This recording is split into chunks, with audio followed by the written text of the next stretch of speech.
ایسے ہی ہے کہ آپ کا اپنا روم کیسے صاف کریں گے, آپ سوئیں گے کیسے.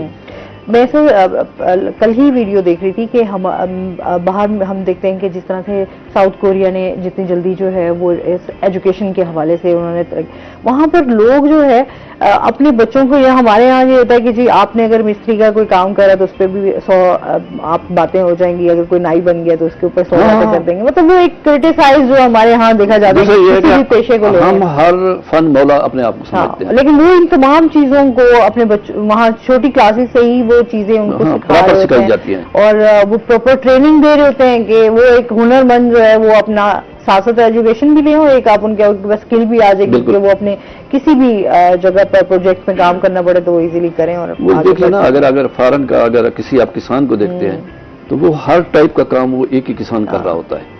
میں آپ کو بتاؤں, میرے پاس چائنیز آئے یہاں جو ہے نا کمپیوٹر لیب کو اسٹیبلش کرنے کے لیے, تو ہم نے اس کو دیکھا 2 بندے تھے. پہلے انہوں نے جناب وہ کرسیاں میزیں جو ہے نا ان کو فٹ کرنا شروع کیا. میں تو سمجھا یہ شاید جو ہے نا یہ بڑائی ٹائپ لوگ ہیں. اچھا, انہوں نے اس کو فٹ کیا, اس کے بعد انہوں نے جناب پردے لگانے شروع کر دیے لیب کے اندر. پردے لگانے کے بعد پھر کمپیوٹر پہ بیٹھ کے وہ جناب پروگرامنگ کرنا شروع کر دی. انہوں نے ساری پروگرامنگ کر کے انہوں نے ہمیں سارا چیز چلا کے اور چائنا سے ہماری بات کرا کے لائیو, اور انہوں نے کہا جناب اللہ حافظ ہم جا رہے ہیں.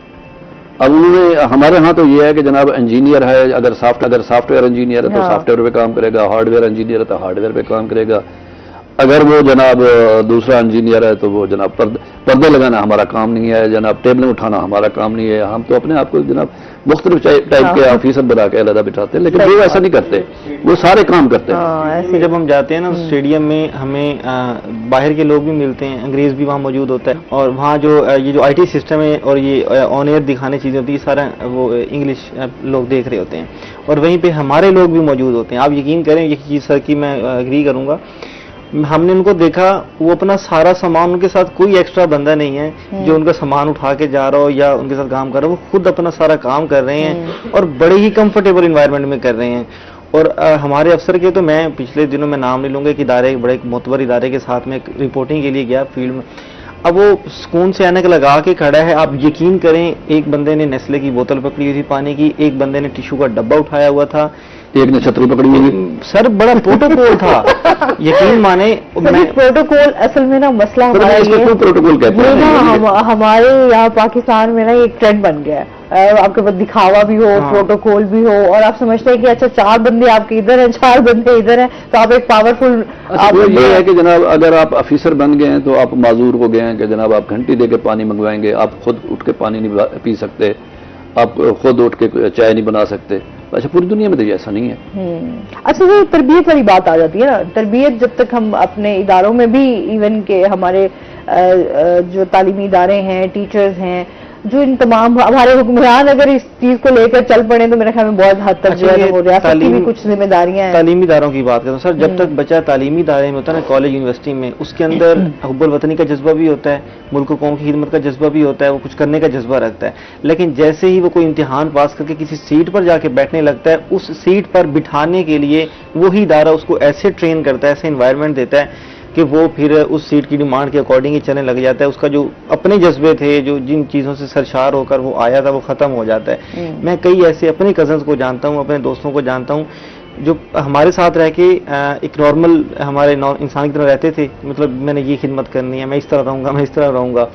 امتحان پاس کرنے کے بعد میں 2-3 ایسٹ انڈیا کمپنی کا افیسر ہو گیا. ایگزیکٹلی, ٹھیک ہے. امتحان پاس کرنے کے بعد کوئی SDO بنا ہے, کوئی ایک CN بنا ہے, کوئی پولیس کے افیسر بنا ہے, وہ پھر ایسٹ انڈیا ٹریننگ ایسی کہ وہ بالکل نزدیک ہی نہیں آنے دیتے عام شہری کو. اچھا ایکچولی ہم محکوم لوگ ہیں نا, ہم جو ہے نا, میں آپ کو بتاؤں نا, اگر بازار میں آپ جائیں تو کسی کے ساتھ آپ کا کندھا ٹکرا گیا یا گاڑی خدا نہ خواستہ لگ گئی تو وہ پہلے آپ سے کہے گا آپ جانتے نہیں ہو میں کون ہوں. یہ محکوم لوگوں کا کام ہوتا ہے. کبھی بھی آپ نے نہیں دیکھا ہوگا کہ جناب جو آزاد قومیں ہیں وہ اپنا یہ تعارف کرائیں کہ جناب تم نہیں جانتے میں کون ہوں, میں ابھی بتا دوں گا میں کون ہوں. اچھا وہیں کھڑے کھڑے ہو کے جناب وہ 10 بندوں کو بلائے گا, یہ کرے گا وہ. اچھا اس کے بعد اس کا وہ شملہ اونچا ہو جاتا ہے. یہ بہت چھوٹی سی کل کی میں آپ کو بات بتا دوں. کل میں جو ہے ڈنر پہ تھی اور وہاں پر جو ہے وہ گورے آئے ہوئے. تو آبویسلی جہاں پر ہم دیکھ رہے ہیں کہ یہاں پر لوگ ظاہر سی بات ہے کوئی ٹورزم کے لیے آتا ہے, کوئی کس حوالے سے آیا ہوا ہوتا ہے, کوئی میٹنگز کے حوالے سے. تو اسپیشلی اگر وہ اسموک کر رہا تھا تو میں وہاں پہ کھڑی ہوئی تو اس نے اسپیشلی مجھے بولا کہ میں آپ کو بادر تو نہیں کر رہا, مطلب آپ خود سے یہ ہوتا ہے کہ آپ یہ کر رہے ہو کہ یار آپ اگلے بندے کا خیال کر رہے ہو کہ یار آپ کے ساتھ کوئی کھڑا ہے تو کہیں آپ کی وجہ سے جو ہے وہ انکمفرٹیبل تو نہیں فیل کر رہا. تو مطلب ہمارے یہاں تو چوڑے ہو گئے, گاڑی روڈ کے بیچ میں کھڑی کریں گے اور پھر پیچھے ہم چاہیں گے کہ کوئی ہارن بھی نہ دے. آپ کو پتہ نہیں میں کون ہوں, کچہری چوک ہی دیکھ لیں. 4 بجے روڈ کے درمیان میں گاڑی کھڑی ہوتی ہے, جب تک وہ اندر سے وکیل صاحب باہر آ کے گاڑی خود نہیں لے کے جائیں گے, ٹریفک والا بھی اٹھا کے سائڈ. یہ ذہنی غلام لوگوں کا کام ہے. تو مطلب یہ چیزیں ہوتی ہیں چھوٹی چھوٹی کہ آپ کس طریقے سے اپنے آپ کو بھی بہتر کر سکتے ہیں. اخلاقی اپنی خواہشات کے غلام ہو جاتے ہیں ہم, جو ہے نا اپنی انا کے غلام ہو جاتے ہیں. بھائی اپنے آپ کو تو ان چیزوں سے نکلنا پڑے گا تو بہتر ہوں گے. اچھا سر, خواتین کی تعلیم پہ ہم بات کریں تو کیونکہ ظاہر سی بات ہے ہمارے ہاں بہت زیادہ خواتین کے تحفظ کے حوالے سے ہمارے پیرنٹس بھی ایون کہ ہم لوگ جو ہے وہ سیکیور فیل نہیں کرتے کہ اب بچیوں کو جو ہے وہ آپ یونیورسٹیز بھیجیں یا اس طریقے سے اگر گھر بیٹھے تعلیم ہے. تو آپ اس حوالے سے بتائیے کس طریقے سے جو. اچھا بیٹے, علامہ اقبال اوپن یونیورسٹی میں تو یہ ہے کہ 9th کلاس سے ہمارے لے کے PhD تک داخلے جو ہے نا ہوتے ہیں. میں نے آپ کو بتایا کہ ایون ایڈمیشن کے لیے بھی ان کو کسی شاپ پہ جانے کے لیے یا کسی اس کے پاس جانے کی ضرورت نہیں ہوتی, صرف اس کے پاس موبائل ہو اور ڈیٹا ہو. کچھ چیزیں اگر آپ کو سمجھ نہیں آ رہی ہیں, اگر آپ کے پاس بکس بھی آ رہی ہیں, وہ ہمارا کیونکہ سسٹم ایسا ہوتا ہے کہ ہم ہر چیز کی ایک گائیڈ رکھتے ہیں ساتھ. صحیح ہے کہ جب آپ فارم فل کرتے ہیں تو اس سے پہلے ہم ایک پیج لگا دیتے ہیں وہاں اپنی ویب سائٹ پہ بھی, اس کو پڑھ لیں, اس پہ انسٹرکشن لکھی ہوتی ہیں آپ کو کہاں کہاں مسئلہ ہو سکتا ہے, کہاں آپ اس کو اس طرح اس کو اوورکم کرتے ہیں. صحیح. پھر ہم جو بستہ بھیجتے ہیں اس میں بھی رہنما طلبہ ساتھ بھیجتے ہیں. صحیح. وہ بچے کو لکھتے ہیں کہ جناب آپ نے فلاں چیز کو اتنے گھنٹے پڑھنا ہے اور اتنا آپ کی تیاری ہوگی. آپ کے جو یہ یونٹ ہے اس کے اختتام پہ آپ کے خود ازمائشی سوال کھڑے ہیں, آپ ان کو سالو کر کے دیکھیں اور پھر اس کا ہنٹس بھی دیے ہوتے ہیں, اس کے جواب فلاں فلاں جگہ پہ آپ کو مل جائیں گے. تو یہ ساری چیزیں کیونکہ ہمارا ڈسٹینس لرننگ ہے, ہمارا جو اسٹوڈنٹ ہے وہ دور بیٹھا ہوتا ہے اور اس نے خط و کتابت کے تھرو ہمیں جو ہے نا پوچھنا ہوتا ہے. آپ سمجھتے اس سے چیلنجز اور مسائل آپ کیا دیکھتے ہیں؟ اچھا میں آپ کو بتاؤں نا بیٹے, جو ہے نا پوری دنیا کے اندر یہ مسلمہ ہے کہ اگر آپ دیکھ کے بھی لکھتے ہیں تو 33% نالج آپ کے پاس آ جاتا ہے, لیکن آپ کو ایماندار ہونا پڑتا ہے.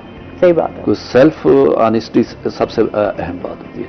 ویسے میں بتاؤں نا آپ کو, اگر آپ فارمل ایجوکیشن سسٹم میں بھی ہیں تو اگر ایک ٹیچر پڑھا رہا ہے تو اگر اس کی 40 کی کلاس ہے, 40 کے 40 بچے فالو نہیں کر رہے ہوتے ہیں, اس کو 10 سب سے زیادہ فالو کر رہے ہوتے ہیں, اگلے 10 ایسے ماڈریٹ ٹائپ کے ہوتے ہیں, پھر آخری جو ہے نا 20 وہ بالکل نیچے کی طرف, اور اس میں آخری 10 جو نا پسند والے بھی نہیں ہوتے.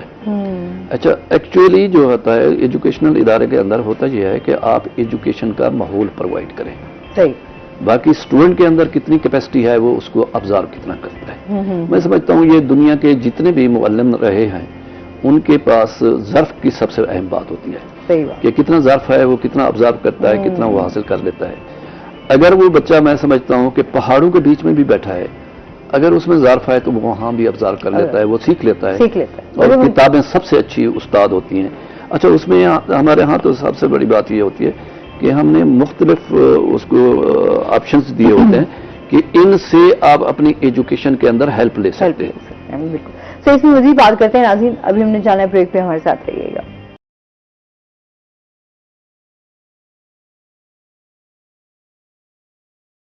ویلکم بیک ناظرین, اور اس کے ساتھ ہی آپ کو پتا ہے کہ جو ہے ہر مہینے کسی نہ کسی کی برتھ ڈے ضرور ہوتی ہے. تو آج جو ہے جی پیر سیف احمد قریشی ہیں جی, ایڈوکیٹ ہائی کورٹ ممبر لاہور بار ایسوسی ایشن سے, آج ان کی 36ویں برتھ ڈے ہے. تو ہماری پوری روہی ٹیم کی طرف سے wish you a very very happy birthday. اللہ تعالیٰ آپ کو بہت ساری خوشیاں دے اور اللہ تعالیٰ آپ کو کامیاب کرے. دعاؤں کے ساتھ یہ بڑی ضروری ہوتی ہیں کہ اللہ تعالیٰ جو ہے وہ آسانیوں والا معاملہ فرمائے اور آپ کی زندگی جو ہے وہ کارآمد بنے, وہ اس طرح کہ آپ دوسروں کے لیے آسانیاں کرتے رہیں, دوسروں کے لیے بھلائی کرتے رہیں. بہت شکریہ. اچھا جی, ہم بات کر رہے تھے یونیورسٹیز کے حوالے سے کہ علامہ اقبال اوپن یونیورسٹی جو ہے وہ کس طریقے سے فیسیلیٹیٹ کر رہی ہے یہاں پر جتنے بھی اسٹوڈنٹس ہیں. اس کے ساتھ وہیں ہم یہ بھی بات کریں گے شکیل سے کہ اس ٹائم جو ہے ہم نے دیکھا کہ یونیورسٹی کے کچھ ٹائم ہم نے 2 دن پہلے یہ واقعہ پیش آیا ہے کہ یونیورسٹی کی بس سے جو ہے طلبہ کی ڈیتھ ہوئی ہے، جس پہ ہم نے بات بھی کی کہ ہمارے ہاں جو ہے وہ چیک اینڈ بیلنس اور ان تمام چیزوں کو ہمارے اداروں کو یہ دیکھنا چاہیے کہ اس پہ جو ہے وہ ہمارے ہاں مینٹیننس کی جو گاڑی ہیں بسز ہیں ہماری اسپیشلی وہ اتنی پرانی ہو چکی ہوئی ہیں، اور پھر وہ ظاہر سی بات ہے کہ ہمارے ہاں اس چیز کو اپنی غلطی ایکسیپٹ بھی تو کوئی نہیں کرتا نا کہ اپنے اوپر کوئی بات لے لے، ہمیشہ اس بات کو دبانے کی چھپانے کی کوشش کی جاتی ہے۔ اس حوالے سے بتائیے گا اس معاملہ یہ جو ہے یہ کہاں تک پہنچا ہے؟ اچھا، یہ بڑا افسوسناک واقعہ تھا کہ ایک نوجوان بچی کالج کی جو اقرا نام تھا اس کا، اور ایک پنجاب کالج کی وہ اسٹوڈنٹ ہے، اور اپنے بھائی کے ساتھ کالج جانے کے لیے وہ گھر سے نکلی ہے۔ بھائی پرائیویٹ اسکول کا اسٹوڈنٹ تھا، اور بس کی سائڈ سے ان کی ٹکر ہوئی ہے بائی پاس پہ، اور اس کے نتیجے میں فوری وہ بس کے نیچے آئی ہے اور ٹائر نے اس کے سر کو کچل دیا، وہ وہیں اس کی موقع پہ ڈیتھ ہو گئی، اور جو بھائی تھا وہ معمولی زخمی ہوا تھا۔ اور بچی اس کی جو پکچرز ہمارے پاس آئی ہیں وہ تو دیکھنے کے قابل بھی نہیں تھی، لیکن سوال یہاں پہ یہ پیدا ہوتا ہے کہ آئے روز ایسے واقعات ہو رہے ہیں، کیا وجہ ہے حکومت اتنا زیادہ اس پر خاموش کیوں ہے؟ ابھی تک بھی کسی بھی ادارے کی ٹرانسپورٹ کا احتساب کیوں نہیں کیا جا رہا؟ اب یقین کریں اگر حکومت ان اداروں کی ٹرانسپورٹ کا احتساب کرے، کئی ڈرائیورز فائر ہو جائیں گے، کئی بسیں ان کی انفٹ قرار دے دی جائیں گی۔ آپ تعلیمی اداروں کی بسوں کی صورتحال جا کے دیکھیں، سب سے کوئی 1-2 ان کی ماڈل بسیز ہوتی ہیں، ٹھیک ہے، جن کو بڑا اچھا انہوں نے بنایا ہوتا ہے فوٹو سیشن کے لیے، باہر کھڑا کرنے کے لیے۔ باقی اتنی بسیز، میں ایک دفعہ یونیورسٹی گیا BZU ان کے ٹرانسپورٹ ڈپارٹمنٹ میں، وہاں ڈھیر تھا بسوں کا، ایک لمبی تعداد تھی، اور ان میں سے چند بسیز مجھے سائڈ پہ کھڑی نظر آئیں جو دکھنے میں لگتا تھا کہ پرفیکٹ ہیں، لیکن باقی وہی کھٹارا۔ اب بسز کی فٹنس کی یہ صورتحال ہے، یہ میرے خیال میں پچھلے سال کا ہی واقعہ ہے، جب یونیورسٹی کی جو مین انٹرنس ہے وہاں سے بس باہر آ رہی تھی اور بریک فیل ہو گئی تھی، اور اس بریک فیل نے وہ جو چیک پوسٹ ہے یونیورسٹی کی وہاں پہ موجود اسٹوڈنٹس کو زخمی بھی کیا اور اسٹوڈنٹس کی ڈیتھ بھی ہوئی تھی۔ وہ واقعہ بھی ہوا، اس سے پہلے بھی کئی سال پہلے ایسا ہی واقعہ ہوا تھا۔ اب BZU کا تقریباً یہ تیسرا چوتھا واقعہ ہے کہ اسٹوڈنٹ کی BZU کی بس سے ڈیتھ ہو رہی ہے۔ اس سے پہلے محمد نواز شریف یونیورسٹی کی بس کی وجہ سے اسٹوڈنٹ کی ڈیتھ ہوئی، اور بھی کالجز کے دوسرا یہ چیزیں آتی رہتی ہیں۔ ابھی تھوڑی دیر پہلے ڈیرہ غازی خان میں ایک اسکول کی بس ٹکرائی ہے، اس میں بھی 7 افراد زخمی ہو گئے ہیں، بچے بھی ہیں، اساتذہ بھی ہیں۔ میں یہاں پہ صرف ڈرائیور کو نہیں کہوں گا، یہ ٹھیک ہے اس کو ہم روڈ حادثہ مان لیتے ہیں، حادثات ہو جاتے ہیں، اللہ نہ کرے، اس کے علاوہ بھی ہمارے ساتھ ہو جاتے ہیں، ہم اپنی پرسنل ایکٹیویٹیز کے لیے جا رہے ہوتے ہیں، گھریلو کام کے لیے جا رہے ہیں، ضروری نہیں کہ ایک بس ڈرائیور جو گاڑی یونیورسٹی کی بس لے کے جا رہا ہے تو حادثہ ہو گیا، حادثہ کہیں بھی ہو جاتا ہے۔ میں یہ کہوں گا کہ ہمارا یہ جو ٹریفک کا نظام ہے یہی ہمارا قاتل ہے۔ اس ڈرائیور کو آپ نے اتنی بڑی بس دی جس میں وہ 30-40 اسٹوڈنٹس کو لے کے جا رہا ہے، آپ ڈرائیور کی ٹریننگ اور بس کی فٹنس ان 2 چیزوں کو مد نظر رکھیں۔ تیسرا، آپ کو پتا ہے وہ کتنا خطرناک چوک ہے، بائی پاس جو ہے، ایک روڈ نوابپور کی طرف جا رہا ہے، ٹھیک ہے، پھر وہ جو گول چکر ہے وہاں ہمیشہ ٹریفک موجود رہتی ہے، پھر ادھر سے بختیور مین سے بھی ٹریفک آ رہی ہے، BZU سے بھی ٹریفک آ رہی ہے، بوسٹن روڈ سے بھی ٹریفک آ رہی ہے، اور یہ چاروں اس سائڈ کو نوابپور کو چھوڑ کے یہ جو تینوں سائڈ ہیں یہاں پہ تعلیمی ادارے ہیں، اور صبح کے وقت اور دوپہر کے وقت ٹریفک کا سمندر ہوتا ہے وہاں پہ گاڑیوں کا، ٹھیک ہے، اور وہاں پہ کچھ ٹریفک سگنل بھی نہیں ہے۔ اس سے دوسری سائڈ دیکھیں آپ کو ہر جگہ انلیگل رکشہ سٹینڈ نظر آتے ہیں، رکشہ سٹینڈ کے ساتھ ہائی جو دوسرا جو بسیں ہیں، یہ جو چنچی رکشے والوں نے، میں بات کروں، ظاہر سی بات ہے ڈیلی آنا جانا ہوتا ہے، اور پھر ہم ہمارا جہاں آفس ہے وہاں تو ویسے یہ والا روڈ جو ہے وہ بہت رشی روڈ ہے، پھر کچہری والی سائڈ پہ جائے تو اس سے بھی زیادہ رش آپ کو دکھائی دیتا ہے، پارکنگ کے ہمارے اتنے مسائل ہیں، اوور سپیڈنگ اللہ معافی دے، ایک تو بائک والے جس طریقے سے بائک نکالتے ہیں، چاہے ان کو تھوڑا اتنا سا بھی راستہ بن جائے گا وہ کوشش کریں گے کہ وہیں اپنا بائک جو ہے نا وہ گھسا دیں گے یا وہاں سے۔ اچھا، پھر کچھ اپنی ذمہ داریاں بھی ہماری نہیں ہیں، ہمارے ہاں تو یہ ہے کہ ڈرائیور جو ہے نا اوور سپیڈنگ اتنی اوور سپیڈ سے بچوں بٹھائے ہوتے ہیں، بیگ لٹکے ہوئے ہوتے ہیں، اور جناب وہ اتنی تیزی سے کٹے مارتے ہوئے جناب قانون توڑنا یہاں واجب سمجھتے ہیں، اور وہ بڑے آدمی کی نشانی بڑے ہوتی فخر سے ہے قانون توڑ کے جا رہا ہوتا ہاں ہے. اور پھر ہمارے ہاں یہ سب سے زیادہ دیکھا جاتا ہے جو اسپیشلی بسز پہ سوار ہوتے ہیں، جو وین پہ ہوتے ہیں اسکول کے، بلکہ ہم نے جلدی سے بچوں کو بس پہنچا دیں اگر تھوڑا سا بھی کہیں لیٹ ہو گئے ہیں یا کچھ بھی، وہ فوراً کے چکر میں جو ہے نا وہ کوئی نہ کوئی اس طرح کا حادثہ اب پیش یہ آ جو جاتا ہے. حادثہ ہوا ہے ایسی جگہ پہ ہوا ہے جہاں پہ میں مانتا ہوں ٹھیک ہے بچے کی بھی غلطی ہو سکتی ہے، شاید وہ روڈ کو ڈائریکٹ سیدھا کراس کر رہا ہوگا، ٹھیک ہے، یا سائڈ سے اس نے لین جو ہوگی وہ اس کی فاسٹ لین ہوگی جس میں گاڑیاں بسیں جا رہی ہوتی ہیں، لیکن یہاں پہ یہ بھی سوال پیدا ہوتا ہے کہ اب بس اتنی تیز وہ رک ہی نہیں سکی کہ بچے کو کچھ لگی، مطلب وہ ایک ایسا پوائنٹ ہے جہاں پہ آ کے آپ کی سپیڈ زیرو ہو جاتی ہے. اب لازمی ہم بھی وہاں سے گزرتے ہیں، ہمیں لازمی طور پر آپ جب اس پوائنٹ سے گزرتے ہیں آپ کی سپیڈ بہت کم ہو جاتی ہے، ٹھیک ہے. اوور سپیڈنگ کی بات کی، ایگزیکٹلی وہاں اوور سپیڈنگ تھی، اور یہ ریسکیو اور پولیس کا بھی یہی موقف ہے کہ اوور سپیڈنگ کے باعث یہ واقعہ پیش آیا ہے. بچی تو اپنی جان سے گئی نا، اور اس سے پہلے بھی ایسے کئی واقعات ہوتے رہے ہیں. وہ ڈرائیور آپ نے پوچھا کہاں تک معاملہ پہنچا، ڈرائیور پولیس کی کسٹڈی میں ہے اور یونیورسٹی نے انکوائری کمیٹی بنائی ہے کہ وہ ڈرائیور ہمارے پاس پولیس کے کسٹڈی کے بعد ہمارے پاس آئے تو ہم اس کی جو ہے وہ جانچ پڑتال کریں. لیکن یہ ایک فرضی چیزیں ہوتی ہیں. آپ یہ دیکھیں حادثہ ہوا سب سے پہلے روہی چینل نے یہ خبر دی تھی، اور یہ خبر جب ہمارے پاس ہے میں نے فوری یونیورسٹی کال کی. میں نے کہا سر یہ حادثہ ہو گیا آپ کے علم میں ہے؟ وہ کہتے نہیں ہمارے علم میں تو نہیں ہے. میں نے کہا سر پوچھیں ٹرانسپورٹ ڈپارٹمنٹ سے. ٹرانسپورٹ ڈپارٹمنٹ سے پوچھا، اب ٹرانسپورٹ ڈپارٹمنٹ آفیسر پتہ کیا کہہ رہا ہے؟ نہیں سر یہ حادثہ ہماری وجہ سے نہیں ہوا، دو موٹر سائیکل ٹکرائے ہیں آپس میں، وہ گرے ہیں، ادھر سے ہماری بس آ رہی تھی تو بچی وہاں آ گئی. حد ہے بھائی، مطلب اتنا بڑا چوک ہے، اتنے لوگ دیکھ رہے ہیں، ویڈیو وہاں موجود ہے. کیسے وہ کر سکتے ہیں؟ آپ مطلب اپنی طرف سے آپ نے ایک بیان جاری کر دیا کہ دو موٹر سائیکل آپس میں ٹکرائے ہیں. ایک موٹر سائیکل بڑا پرانا سا موٹر سائیکل تھا بچے کا، آپ کی بس نے اس کو ہٹ کیا ہے. لوگ سارے یعنی شاہدین وہاں موجود ہیں، ریسکیو وہاں موجود ہے، پولیس وہاں موجود ہے، تحقیق ہو رہی ہے، اور آپ کی بس نہیں ٹکر کی اور آپ ایک بیانیہ بنا رہے ہیں کہ نہیں جی یہ موٹر سائیکل حادثہ تھا. کبھی بھی اپنے اوپر بات غلطی نہیں مانتے. یہ ہمارا جو ہے نا بیسک مسئلہ ہے کہ ہم اپنی غلطی نہیں مانتے، کسی اور کی غلطی اب کرتے اس ہیں. کا حل صرف یہی بنتا ہے. لیکن یہ بڑی بے حسی ہے، بڑا دکھ ہوتا ہے کہ حکومت پنجاب نے ابھی تک کسی بھی ادارے اس معاملے پر بات ہی نہیں کی. جسے سر نے کہا نا کہ ایجوکیشن پریورٹی نہیں ہے، مطلب وہ ایجوکیشن کے اندر یہ جو آپ کے ٹرانسپورٹ ڈپارٹمنٹ ہے، جس طرح باقی ڈپارٹمنٹس ہیں جس میں بچوں کی جانیں جا رہی ہیں، ٹھیک ہے، تو جس طرح اکثر کینٹینز کے واقعات بھی ہو جاتے ہیں، کھانا غیر معیاری ہوتا ہے، ایسے تعلیمی اداروں میں سے واقعات ہوئے ہیں. ایسا کوئی انہوں نے انیشیٹو لیا ہی نہیں ہے. نوٹس لے لیں بھائی، آپ کوئی کمیٹی بنا دیں کہ تمام جتنے بھی بڑے ادارے ہیں جن کی بسز بہت زیادہ ہیں، جن کی بسز میں اسٹوڈنٹس بہت زیادہ آتے ہیں، ان کو ایک احتساب کر لی جائے، ان کے لائسنس چیک کر لیے جائیں، بسوں کی فٹنس چیک کر لی جائے.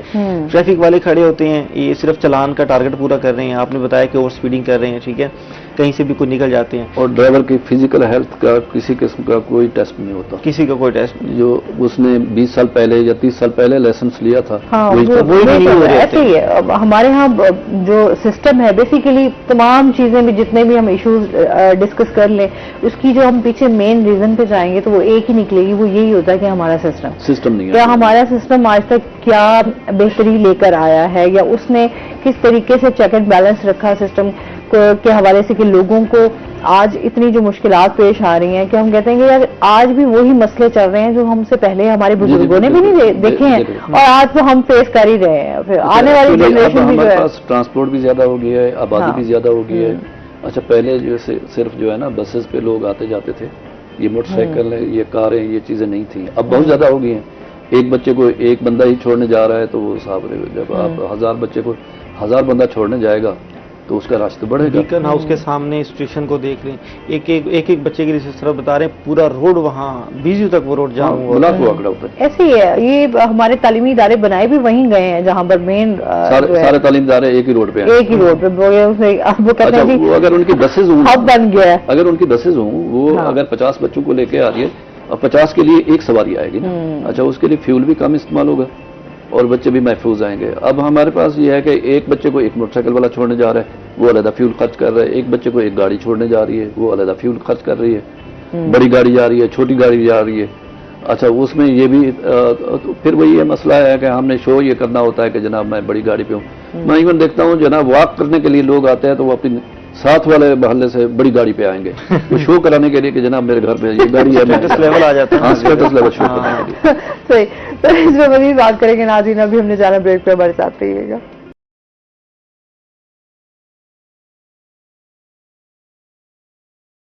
ویلکم بیک ناظرین.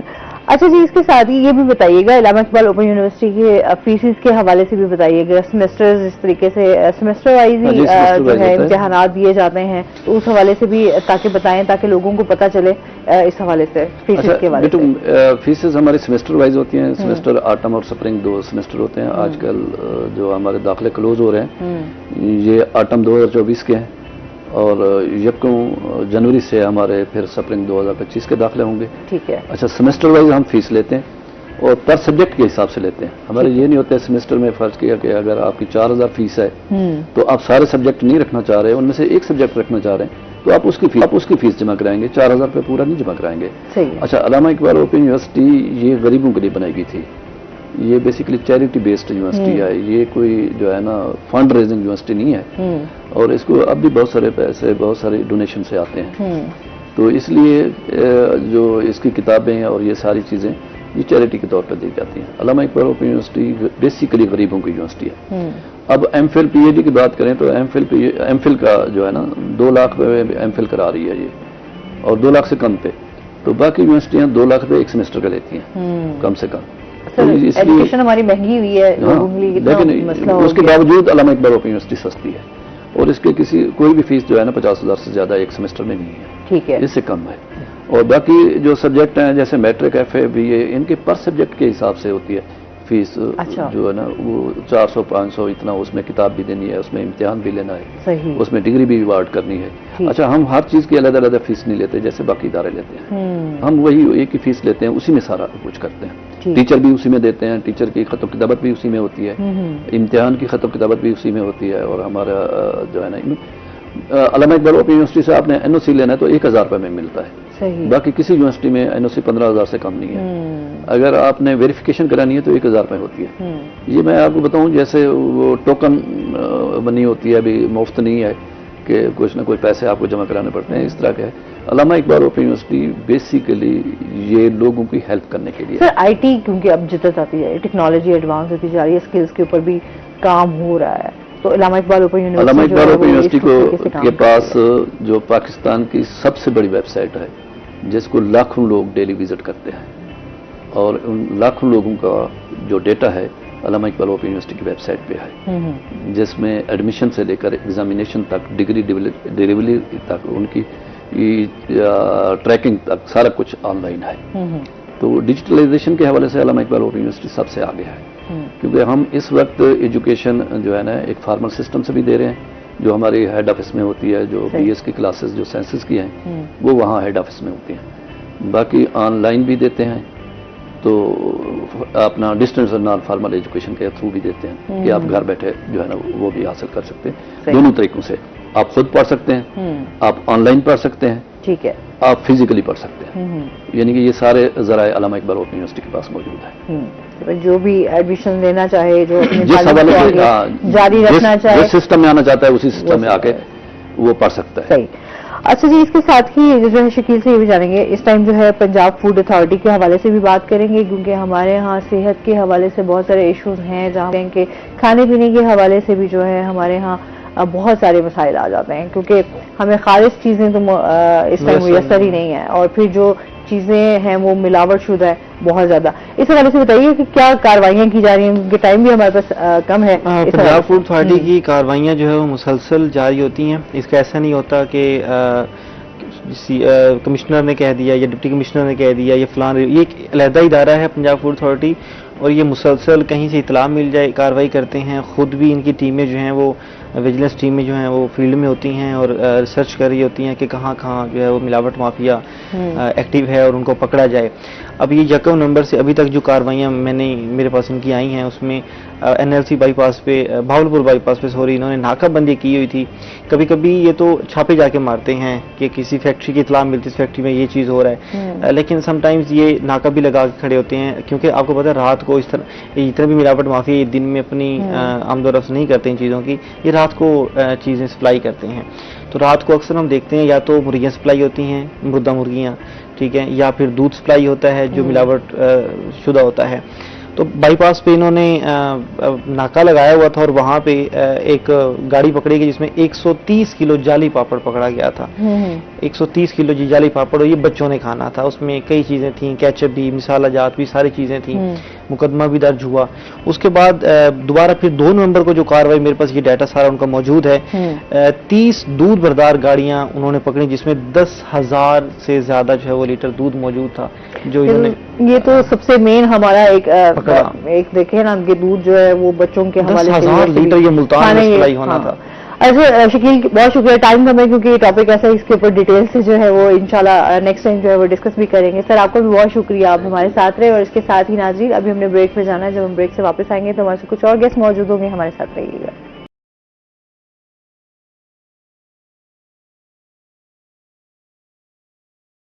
ہم بات کرنے جا رہے ہیں سعدیہ سے, تو آج ہم بات کریں گے بڑی آنت کے کینسر کے حوالے سے. کیا وجوہات ہوتی ہیں, اس کی تشخیص کیسے کی جاتی ہے, کس عمر میں جو ہے وہ بڑی آنت کا کینسر ہو سکتا ہے, کن لوگوں میں, خواتین میں اس کی کیا شرح ہے, مرد حضرات ہیں ان میں اس کی کیا شرح ہے, اس کے ساتھ ہی جو ہے اس کا ٹریٹمنٹ کس طریقے سے ہو سکتا ہے, احتیاط کیا ہو سکتی ہے, ہمیں اپنا لائف سٹائل کس طریقے سے چینج کر سکتے ہیں اور اس خطرناک بیماریوں سے بچ سکتے ہیں. کیونکہ اسپیشلی جب بھی کینسر کا نام آتا ہے, ایک ڈر اور خوف جو ہے وہ آپ کے ذہن میں آ جاتا ہے. ہم ہمیشہ بات اس لیے بھی کرتے رہتے ہیں کہ جتنی اویئرنیس لوگوں تک جائے, کیونکہ جس طرح سے بیماریاں پھیل رہی ہیں وہ کہیں نہ کہیں پھر بیماری بڑھتے بڑھتے جو ہے وہ کینسر تک پہنچ جاتی ہے. تو وہ ہم بات کریں گے سعدیہ سے. اور اس کے ساتھ ہی جو ہے دنیا بھر میں نومبر کا جو پہلا ہفتہ ہے وہ دماغی تناؤ کی آگاہی کے حوالے سے سیلیبریٹ کیا جاتا ہے. تو اس حوالے سے ہم یہ بھی بات کریں گے, اس ٹائم جو ہم بہت زیادہ سائیکولوجیکل ایشوز ہیں ہمارے, ٹینشن ہے, اس کے ساتھ جو ہے ڈپریشن ہے, انزائٹی ہے, ایک دماغی, وہ جو ہم نے پروگرام کے ساتھ میں بات کی تھی کہ ہم ذہنی الجھن کا بہت زیادہ شکار ہے. تو اس سے ہم جو ہے اس حوالے سے کہ اس دن کو منانے کا ایک تو مقصد بھی جانیں گے, ساتھ ساتھ یہ بھی جانیں گے اس ٹائم جو ہے کتنے ممالک اس کا شکار ہیں, اور پاکستان کا نمبر جو ہے وہ کس پہ نمبر پہ آتا ہے, کون سے نمبر پہ, اور اس کے ساتھ ہی جو ہے اس کی کس طریقے سے ٹریٹمنٹ کیا جا سکتا ہے, اسے ہم کس طریقے سے بچ سکتے ہیں, ایک مینٹل ہیلتھ جو ہے وہ ہماری کتنی ضروری ہے. ایک تو ہے نا کہ آپ نے اپنے ذہنی سکون جب تک آپ کے پاس نہیں ہوگا تب تک آپ اپنا کوئی بھی کام جو ہے وہ پراپر نہیں کر سکتے, اور آپ کی زندگی جو ہے وہ بہت زیادہ پھر مشکل ہو جاتی ہے اگر آپ کی مینٹل ہیلتھ خراب ہے تو. اچھا جی, سب سے پہلے تو ہم بڑی آنت کے کینسر کے حوالے سے بات کر لیتے ہیں. ایک تو یہ ہے کیا, اور کیا سمجھتی ہیں کہ اس کی وجوہات کیا ہیں؟ اچھا, بڑی آنت کا کینسر, پہلے تو لوگوں کو یہی نہیں پتا ہوتا کہ جو ہے نا بڑی آنت ہے کیا. اور بڑی آنت جو ہے وہ ہمارے جو نظام انہضام کہنا چاہیے, ڈائجسٹو سسٹم کا ایک پارٹ ہے. ٹھیک ہے, جیسے اللہ تعالیٰ نے جو ہماری خوراک کے لیے جو نظام بنایا ہے اس کا جو ہے وہ اینڈ پارٹ کہنا چاہیے, کہ اینڈ میں جب بالکل فوڈ جو ہے ہماری وہ ڈائجسٹ ہوتے ہوتے جو لاسٹ پارٹ ہے اس کا وہ بڑی آنت ہے, اس میں جب پہنچتا ہے تو اس میں سے بھی جو باقی نیوٹرینٹس ہیں وہ بڑی آنت اس کو جذب کرتی ہے, اور پھر جو ہے وہ اس کو اسٹول کی فارم میں وہ بناتی ہے, اور پھر وہ ہمارے جو ہے جب بھی ہمیں ضرورت ہوتی ہے جب تو تب جو ہے اسٹول بندہ پاس کرتا ہے, وہ ایک پورا پراپر جو ہے پارٹ ہے, نظام ہے اللہ تعالیٰ نے اس میں. تو وہ بڑی آنت ایک بڑا اہم کردار ادا کرتی ہے نظام انہضام میں. تو اس کا کینسر کی ہم بات کریں تو اس کے کینسر پاکستان میں 7ویں 8ویں نمبر پہ ہے, لیکن کینسر جو ہے بڑی آنت کا پتہ لیٹ چلتا ہے. لیٹ ہونے میں کیونکہ اس کے سمٹمز جو ہیں وہ اتنی جلدی نہیں آتے, جیسے ہمیں باقی کینسرز کا ہوتا ہے نا کہ تھوڑی سی جلدی جو ہے وہ سمٹمز پتہ چل جاتے ہیں.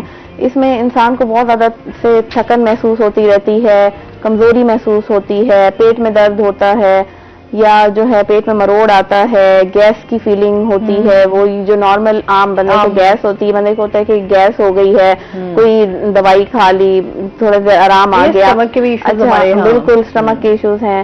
پھر اس کے جو ہے نا آلٹرنیٹو باول ہیبٹس ہوتی ہیں, کبھی پیشنٹ کو جو ہے ڈائریا ہو جاتا ہے, کبھی پیشنٹ کو کانسٹیپیشن ہو جاتی ہے, قبضی اور جو ہے نا موشن آپس میں آلٹرنیٹ کرتے رہتے ہیں.